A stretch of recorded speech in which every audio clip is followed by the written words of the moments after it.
Whose house? Our house! Whose house? Our house! Right to work approved. Michigan's governor signs the union-busting law amid raucous protests. A live report from the Capitol is next.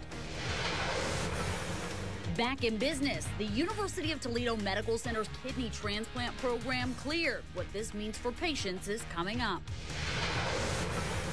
Well, skies clearing out as we head into the evening. That's going to let us get a little bit colder through the overnight, but some welcome sunshine sticks around for a few days. It's in the forecast coming up.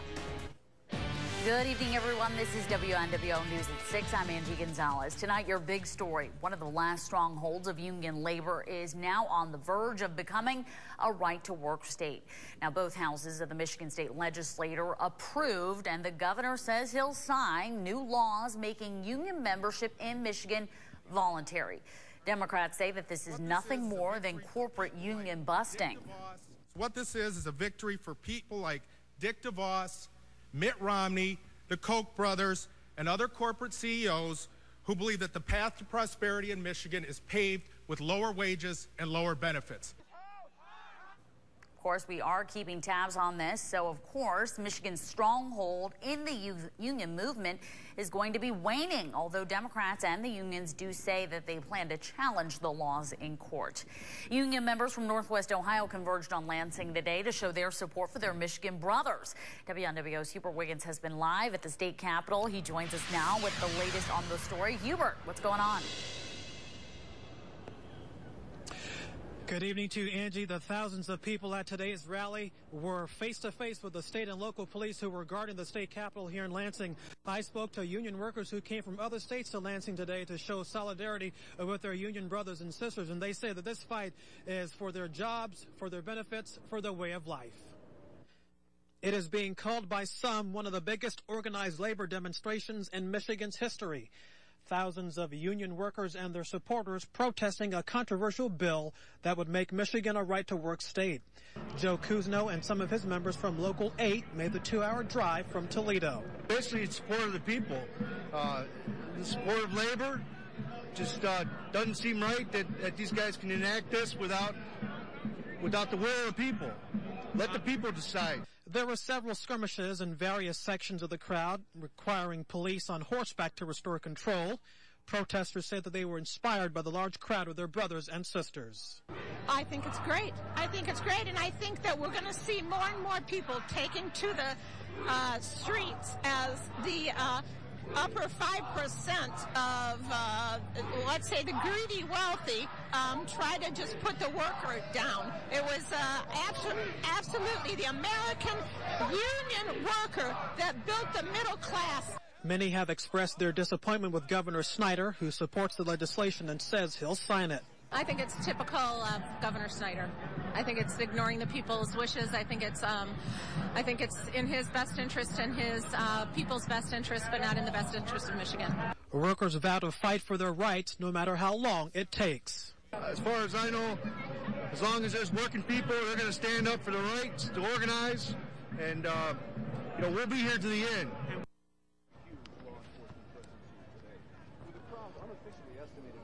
And Angie, we do have some breaking news outside the state capitol here in Lansing that House Bill 4003, which is the public bill concerning the public unions, and Senate Bill 116 concerning private unions, that moments ago Governor Rick Snyder passed both measures, and so now the state of Michigan has become a right-to-work state. Reporting live in Lansing, I'm Hubert Wiggins, WNWO News. All right, thanks so much, Hubert. We had been anticipating that. Governor Snyder had said that he would sign it.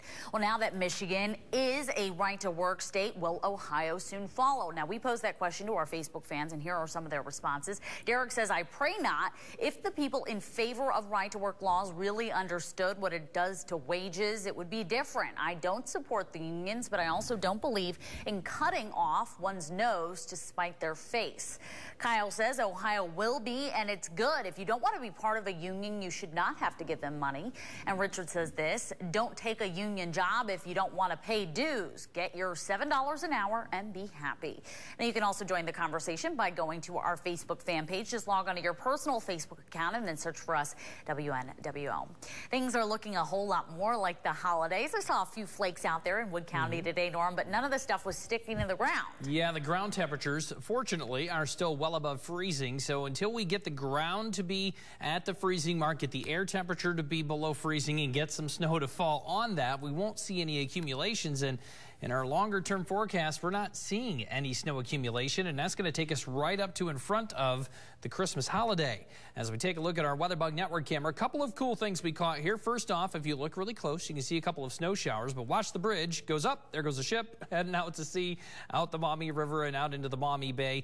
Plenty of cloud cover through the day today, but we did get some peaks of sun as we went through the afternoon. Low temperatures earlier today, we're down in the upper 20s. Our high temperatures made it into the low to mid to maybe upper 30s, depending upon your location. And our numbers are already back down into the upper 20s and low 30s here as we head into the evening. Plenty of sunshine coming for us for the rest of the work week, and it looks like another wet weekend. That's all in the forecast coming up here in a few more minutes. Angie? All right, thanks so much, Norm.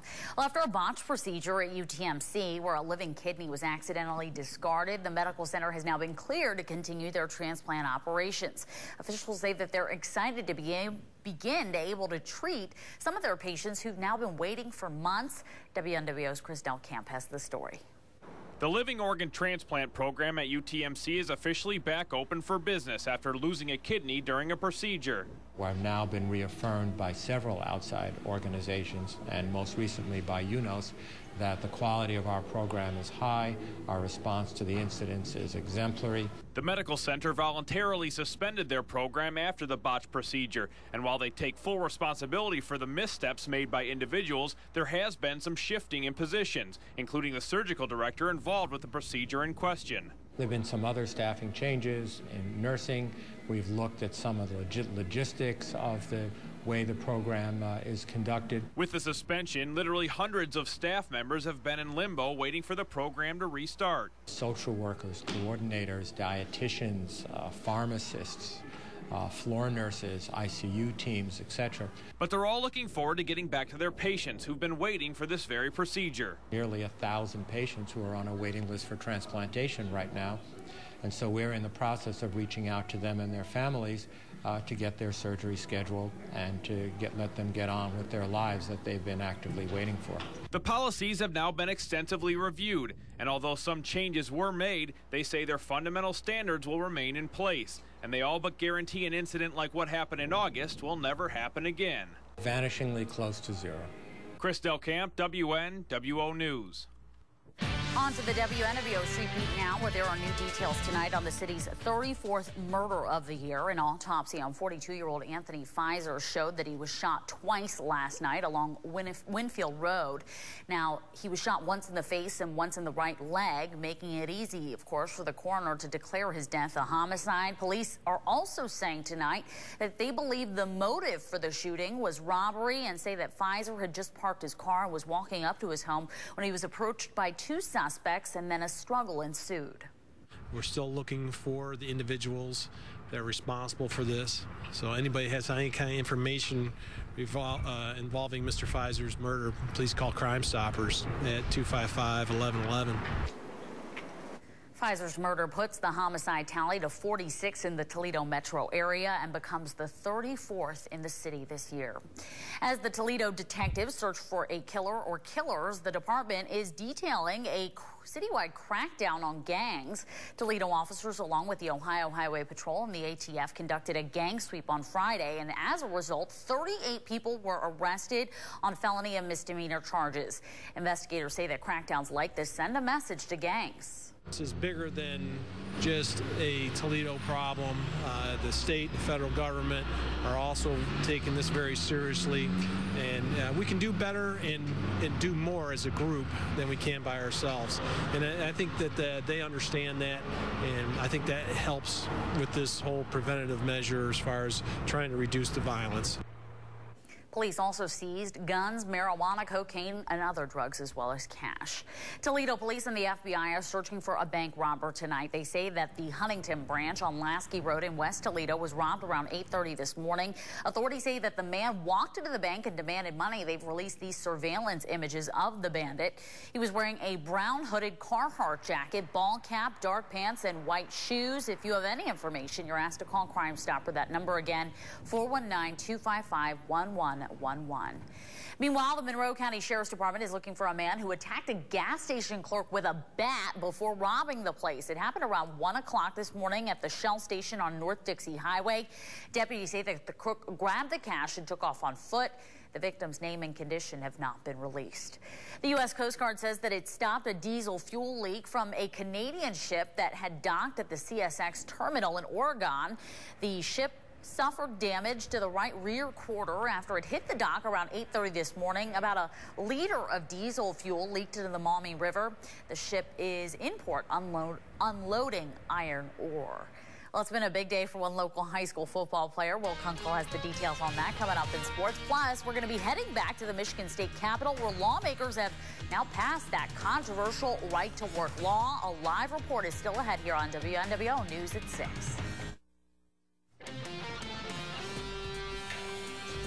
Another time lapse for you. We'll start just before sunrise in Fostoria, Ohio, and you can actually catch a couple of snow showers floating by the camera there as we went through the morning hours. None of it really sticking, though, and boy, we are still in that little bit of a snow drought here as we enter into the middle portions of December. Still no real accumulating snow, and we don't have any in the immediate forecast yet either, so white Christmas hopes are getting dim here as we go through the next several days. 28 at this hour at West Unity. Already very cold out there. Never really warmed up all that much today. 29 in North Toledo, 31 at Holland, 29 also being reported right now in Bowling Green. 30 in Fostoria, 31 for Tiffin, and also in Upper Sandusky.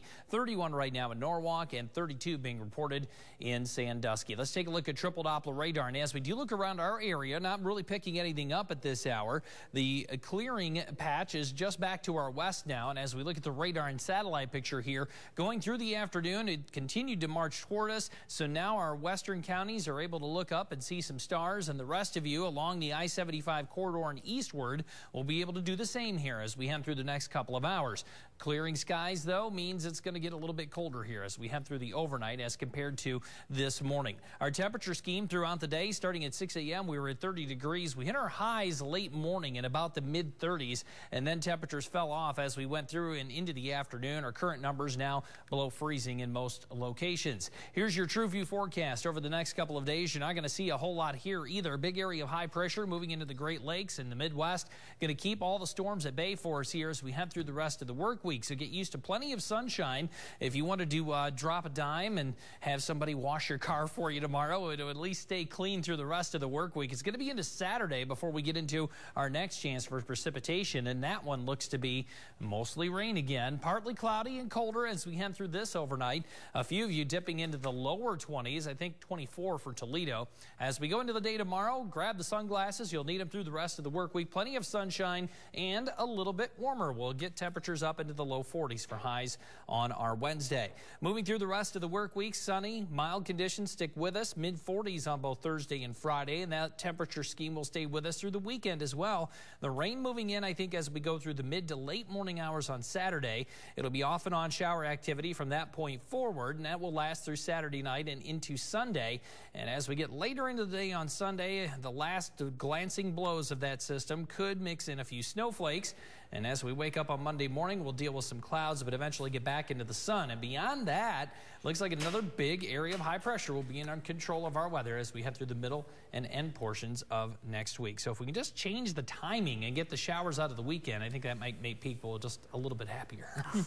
All right, thanks, Storm. You're welcome. Well, as we told you at the top of the newscast, tensions, they were high in Michigan today after lawmakers and now the governor has signed the contentious right-to-work law. WNWO's coverage continues now from Lansing with Neil Jaffoon from our sister station, WEYI. Hey, Neil. Angie, it was a tense day here in Lansing at the state capitol where legislators passed House Bill 4003 and Senate Bill 116 that would make Michigan a right-to-work state, the 24th right-to-work state in the union. And then just a short time ago, Governor Rick Snyder signed those bills into law. The House convened just after 10 a.m. this morning, and House Minority Floor Leader Richard Hamel said that he's a third-generation UAW member. His grandfather was part of the 1936 sit-down strike in Flint, Michigan, and that he would be dismayed at the direction that this state is going. GOP leaders, though, they countered, saying that unions, they would still exist and that workers would have the ultimate say whether they want to be part of a union and pay those fees. The final votes were counted, and the bill was passed 58-51. Democrats dismayed by this. They banged their fists on the tables, and shouts of "shame on you" coming from the gallery. Democrats motioned to have the vote go to the next session, and then things got loud. No way that bill left this chamber with an entire gallery full of people and every clerk sitting here. You have got to follow the rules in this chamber at some point during this two-year session. Independent economic analysis shows that freedom-to-work states have experienced higher economic output than non-freedom to work states. Moreover, total employment in freedom-to-work states grew over 30% between 1990 to 2010. There's been no committee hearings, no public discourse, no real opportunity for the public to comment on this bill. For such a significant policy change that will have lasting repercussions for Michigan residents and the Michigan workplace, and to have no meaningful debate is absolutely shameful.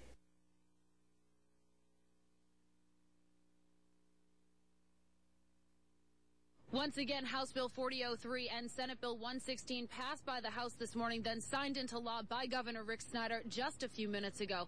We are live in Lansing. Neil Jaffoon, WNWO News. All right, thanks so much, Neil. Of course, you can tell it was contentious inside and outside. We're going to be keeping an eye on it for you. We'll have more at 11. It's crazy. I mean, I don't care what side you fall on. I saw stuff online today of unions physically assaulting people they didn't agree with. Well, like, just yell at them if you want. Yell loudly. It's so stupid. What do you have? Grow up. A lot of stuff. A lot of people earning a lot of awards today. And, well, a lot of Browns players, well, a particular Browns player is very excited by a ruling from a former NFL commissioner. Come on back and you'll learn all about it.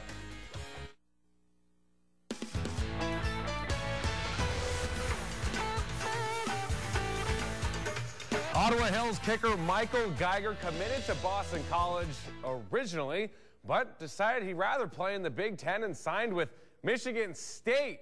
Geiger is Rivals.com #1 ranked kicker for the 2013 class. After Boston College fired their coach, Geiger was off to East Lansing to replace Dan Conroy, who is done after this season. Former Rogers standout Damon Powell, who has also signed with a Big Ten school. This one is Iowa. Powell caught 41 passes for 1,231 yards and 14 touchdowns during his sophomore year at Snow College, a junior college. Those numbers were good enough to lead the nation at the JUCO level for yards per reception. Powell graduated from Rogers in 2010. The MAC Defensive Player of the Year, Chris Jones, was named All-American third team today. Jones is just the 22nd member of the Bowling Green football family ever to earn All-American status. The Falcons play San Jose State in the Military Bowl December 27th, the same bowl Toledo won last season. More Big Ten news. Michigan tackle Taylor Lewan has been named a first-team All-American selection today. Lewan is a redshirt junior and is projected to be the second overall tackle taken in the draft if he decides to leave Michigan. Lewan says he will make a decision in regards to his future after their bowl game against South Carolina on January 1st. Finally, we have worked our way up to the NFL level, where former NFL Commissioner Paul Tagliabue overturned the suspensions of 4 current and former New Orleans Saints players in the league's bounty investigation. While he did overturn the punishments, he did say that all the players, coaches, and front office members, as well as NFL Commissioner Roger Goodell, were in the wrong in some way or another, except for Browns linebacker Scott Fujita. He specifically wrote he did not find Fujita's conduct equivalent to the other players because he did not offer money for injuries and did not interfere with the league's investigation. Fujita has yet to play for the Browns, though, this season due to injury. Don't forget about watching the NFL right here on WNWO this Sunday night. A possible Super Bowl matchup, the 49ers versus the Patriots. Football night in America begins at 7 o'clock. And the greatest show on earth, the Friday Night Frenzy, right here, Friday at 11 p.m. on WNWO. And follow us on our Twitter account, WNWO Sports. We retweet and we show you a bunch of stuff throughout the day, so make sure you do that. And that'll do it for sports. We'll be right back. All right, Norm, you said... well, not looking great as we head over the next couple of days. Going to be cool, but we get some sunshine. But yeah, a white Christmas not looking that great. We'll talk about that more at 11 tonight. Come on. Good night, everybody.